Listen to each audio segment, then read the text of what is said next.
Abalonzi b'omubaka wa Kyaddondo East mu Parliament Robert Kyagulanyi Ssentamu ku 8 ku luguudo oluveegayaza okudda e Kampala beekalakaasiza bwe baggadde ekkubo n'okulikumamu omuliro nga balaga obutali bumativu ku ngeri omubaka waabwe gye yasibiddwamu oluvannyuma lw'okukwatibwa abakuumaddembe.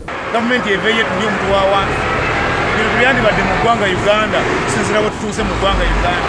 Pulezidenti Museveni aveeyo atunye omwana wa wansi n'omuvubuka wa wansi. Okitegera tuli banyiivu nnyo abantu b'Ekyaddondo twakoowa. Omubaka baali mutadde kuba abatuuze b'akatundu be baba bayagaana. Atutte ki? Ani agitutte? Avande agitutte n'akatuusa.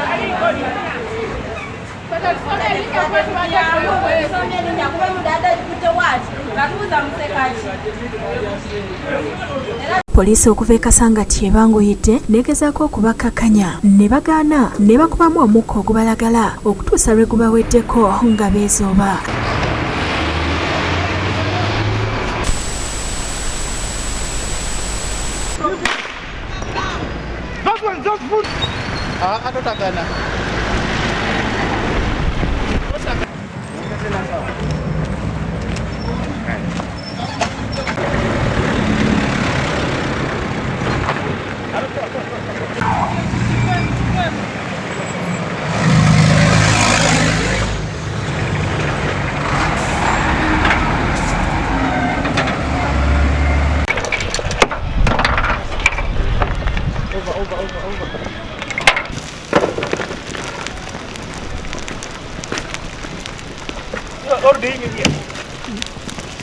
Oluvannyuma embeera ezze mu nteeko kyokka poliisi ekyagumye mu bitondo okuli Magere, Luteete, Kumbuzi ne Wampeewo. Ernest Kyaze ne Bulega Steven be bakusakidde eggulire lino ku Lwabukedde TV.